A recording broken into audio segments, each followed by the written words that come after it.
Hello, this is Dr. Charmaine Gregory, and I am very excited to be here. I hope that you are holding up and finding lots of things to do, lots of ways to empower yourself, lots of ways to develop yourself personally now that you have all this time in your hands. Well, I wanted to talk to you about what happens when you are faced with a tech difficulty. Now, I don't know about you, but I've been in some situations, particularly lately, where I'm getting ready to do something, whether it is a live event or I'm doing something virtually, and I end up having some tech issues. Now, what do I mean by that? Give an example. Sure. So, not so long ago, I was giving a presentation to a group of colleagues, and I was prepared for the presentation. I had a full 2 hours worth of content to present, and I had some videos, I had some slides, and it was going to be a very interactive presentation. And I decided whether this is good or bad. I decided literally right before, probably about a week or so before, I decided that I was going to try something new. So the something new was a platform that allows for more interactive audience participation, particularly if you have a larger group that you're talking to. And so I tried a couple of different avenues and decided on one particular one. And I have no affiliates or any kind of income coming from this particular brand, but it's MensaMeter, right? So I decided I tried Kahoot, I tried a couple others, and then I finally decided on utilizing MensaMeter. So I was super excited about this because MensaMeter offers you the ability to do some live polling, offers you the ability to create word clouds with audience participating in it. So I was like, yes, this is going to be great. This is going to be a great way that I can basically use this talk for any size audience and be able to keep them engaged and also be able to have them get a lot more out of it. So everything worked in the trial period. So whenever you're trying something, whenever you're doing something new, it's always a good idea to test it out. So I did that, tested it out, and then decided that I was going to utilize my slides from Google Slides, right? Which is not a bad idea, right? It's very equivalent essentially to PowerPoint. I didn't have PowerPoint on the computer that I was utilizing. So I said, okay, I have Google Slides. I'm going to use that. So I went ahead and utilized it. So the first day of this event, we were successful in integrating the Mentimeter components of the talk for probably about, I would say, maybe the first half an hour. So now we're really getting into the talk. Everybody's all in on the talk, and then the internet goes down. So we're in an older building, and apparently the bandwidth was not as strong as I had hoped it would be. And the flip side of this was that it was a venue change that was, not planned. So it was supposed to be in a different auditorium in the newer building, but then ended up being in the older building in a smaller room. And so then I no longer had the slides, right? So I didn't have the Mentimeter interaction anymore, and I didn't have the slides. And I had literally an hour and a half left. And so, what do I do? I mean, what do you do in a situation like that? Do you panic? Do you stop giving your talk? Do you apologize profusely? Like, what do you do? So, the irony of it all is that the talk was about resilience. And so, it was an opportunity. Yes, it was very terrifying. And yes, it definitely amplified my fear of public speaking, which is what I'm currently working on, right? And so I ended up just figuring out, well, you know what?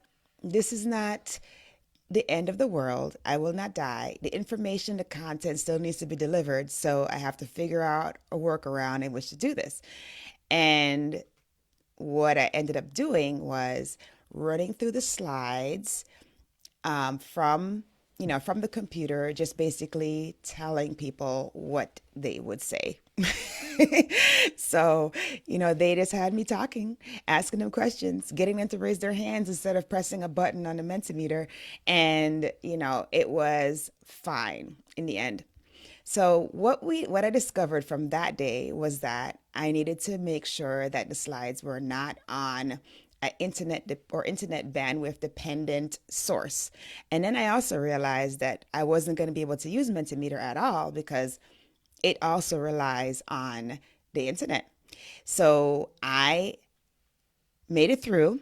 I learned to adapt. And then the next day, I gave the same presentation to a different group, and I was able to upload PowerPoint on my computer and utilize that. So I made that adjustment. The other thing is, I had some videos that were very impactful that I wanted to integrate. Hey, Tracy, thanks for joining. Good morning. I wanted to integrate. And so there I was with these videos. Now, so I had, tested them again on PowerPoint. I said, okay, this is going to work. It's utilizing PowerPoint. The videos are going to run. And what do you think happened? The next day I go to give the talk. And yes, I had adapted from the day before and put the slides on PowerPoint and took them off of the internet dependent slides on Google. And then I had also adapted by making the interactive portions where audience participation came in the form of raised hands or shouting out answers, right? So, boom, that was done. Then we got to the videos. And what do you think happened when we got to the videos? The videos did not play. Not a one did not play. And of course, I'm like, are you kidding me? In my head. I'm like, are you kidding me? Why is this happening? So I made a joke about it because the talk was about resilience. I basically made a joke about the fact that, boy, every single time I give this talk, for whatever reason, my resilience is tested because there seems to be something that goes awry that tests it. So I just started describing what was in the videos to basically convey what the impact would be. So not as optimal, but definitely a workaround. So what are the lessons that I learned from my tech failures, particularly from this particular event? Well, the first thing I learned is that you should definitely have a backup that is not reliant on the internet. So if you're giving a presentation, you're giving a talk, make sure you have a version that can be delivered that is not requiring an internet connection, because you just never know. Even in a place where internet connections are strong, you still may have a situation where it just isn't working as well that day or whatever, and it completely can derail your entire program.